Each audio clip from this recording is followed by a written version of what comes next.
La gifle, on la donne à l'enfant, mais en fait, on la reçoit aussi. Parce que là, on se dit, mais mon Dieu, c'est quoi la phase suivante? Après, je fais quoi? Je me jette contre un mur ou je jette mon enfant par la fenêtre? Comment on fait pour sortir de cette situation-là?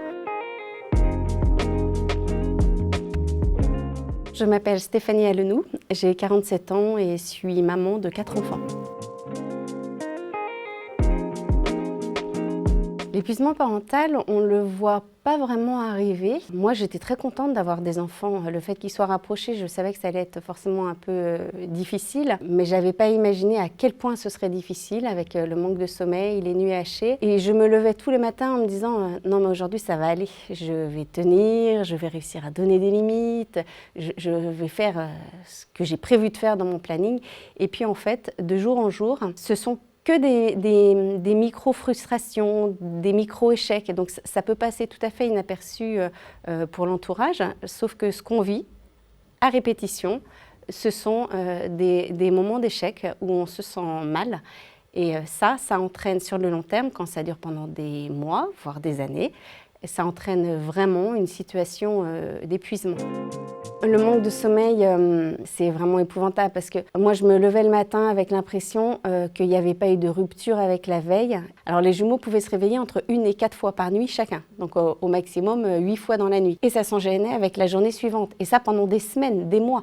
Donc, c'est impossible de vivre en étant privé aussi longtemps d'un sommeil de qualité. Et ça a des répercussions vraiment importantes sur la manière de réfléchir, sur la manière de percevoir les choses. Les enfants, on ne les perçoit plus comme des enfants, on les perçoit juste comme des mini-tyrans qui nous rendent la vie absolument infernale. Mon conjoint à l'époque travaillait à plein temps, donc lui il rentrait le soir, il était content de voir ses enfants, mais il avait aussi envie de souffler et il ne comprenait pas vraiment ce que je vivais à la maison et de quoi je me plaignais. Après tout, je n'avais pas de patron, pas d'horaire, pas à me soucier de comment arriver l'argent pour acheter les courses. Enfin voilà. Donc parfois, il peut y avoir un vrai décalage dans le couple entre ce que vit l'un et ce que vit l'autre. Il y a ce moment où la parole ne suffit pas et peut y avoir des fessées. Et à la maison, il y a eu une période où il y avait des fessées de manière régulière. Et puis un jour, c'est une gifle. Là, il y a tout qui part. Dans le geste de la main, là, il y a toute l'énergie, la colère, la déception de la personne qu'on est en train de devenir. Et puis la gifle, on la donne à l'enfant, mais en fait, on la reçoit aussi. Parce que là, on se dit, mais mon Dieu, c'est quoi la phase suivante? Après, je fais quoi? Je me jette contre un mur ou je jette mon enfant par la fenêtre? Comment on fait pour sortir de cette situation-là? Une sourde angoisse monte petit à petit.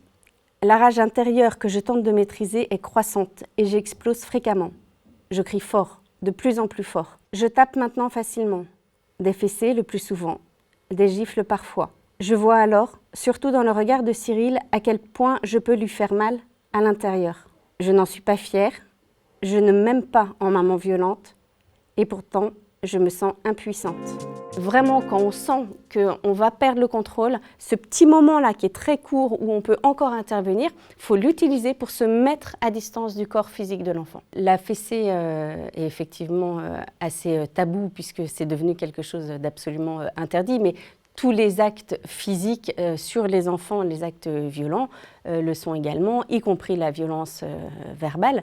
La réalité, c'est que les parents perdent encore le contrôle. Ce n'est pas parce qu'on a mis une loi que les parents arrivent à se maîtriser. Donc, comment on fait finalement pour accompagner les parents qui peuvent déraper de manière extrêmement ponctuelle ou déraper de manière assez régulière? Il faut continuer à avoir des lieux de parole parce que l'idée, c'est pas du tout que les enfants soient retirés à leurs parents. L'idée, c'est vraiment d'accompagner cette parentalité pour que ces problématiques se résolvent et que chacun trouve sa place et que les parents puissent continuer à s'occuper de leurs enfants. On peut avoir très peur d'en parler et en même temps, c'est la seule solution de s'en sortir. Les enfants nous aiment d'une manière inconditionnelle, donc il ne faut absolument pas se priver de leur donner un cadre, des choses structurantes, et parce que l'amour, ce n'est pas que de la guimauve.